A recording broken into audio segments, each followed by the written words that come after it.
My name is Brian Murray, and I'm a CPA, Certified Public Accountant.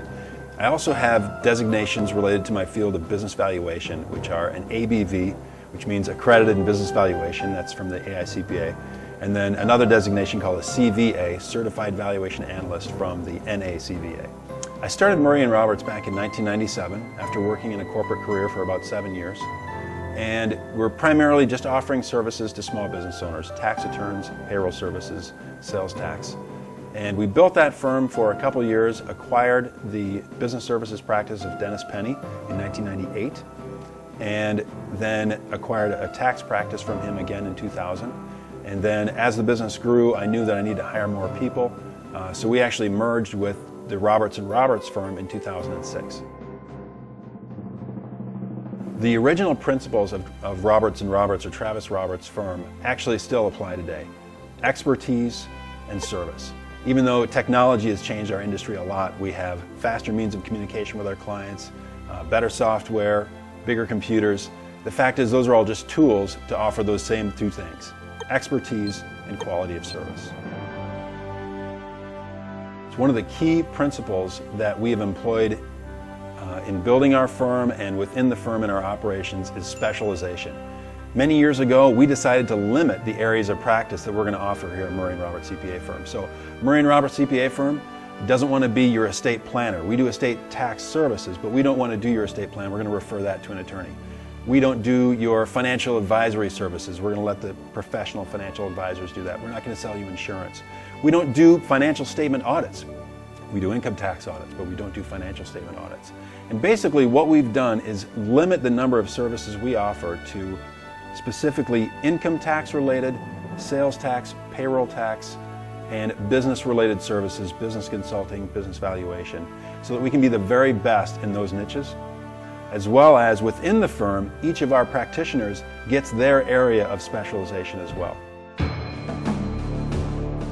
There's two things that really distinguish us from our competition, and it's absolute truth.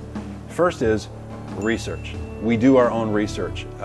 Most small CPA firms don't do any, and they don't even buy any research software. So not only do we use the research of other people, i.e. buying their software and their data, but we also we actually do the research ourselves. We read the court cases, we read the sections, the Internal Revenue Code, we actually read the auditor's guidelines, if that will help us gain a better position and understanding of how this law will be the IRS will attempt to implement this law. The second thing that really distinguishes us from our competition is planning. Number one complaint that most clients have about their CPA firm is that they're too historically focused. They're not focusing enough on the future, looking at how is this year going to turn out. What will my tax liability be this year? Are there steps we could take this year before the year is over to avoid having a premium tax situation? So basically, with modeling and planning, understanding the tax code, we help the client take steps to minimize their tax bill over the long term, not just this year. When it comes to research, there's two key factors. The first is tax laws change every year. The last 8 Congresses that we've had have affected more tax law change than the previous 20. So keeping up with what's new is very important. The second thing is ambiguity within the code. There's just tremendous ambiguity within the existing code. So it's key that you read court cases to see how judges are actually interpreting and applying that law. And sometimes they apply it differently. And what you have to understand is your client's circumstances. What are my client's circumstances? How do they apply to this case? And under what circumstances is this a good deduction or a bad deduction? How would this actually be interpreted by a judge? Not necessarily by the IRS. The IRS's interpretation is always adverse to the taxpayer. They always interpret every tax law to the adverse of the taxpayer. Our job is to find out when a judge is going to disagree with that interpretation. A very important case that we had a few years ago involved a very large estate tax return, and it was over $12 million in taxes that this estate was going to pay. So we were able to take some pretty aggressive positions and discounts based on the nature of the estate. One particular discount that we took was actually called a block discount. This estate possessed such a large quantity of a public company stock that it was actually illiquid. You simply couldn't sell this much stock in this publicly traded company without depressing the price of the shares, without causing a reaction in the market.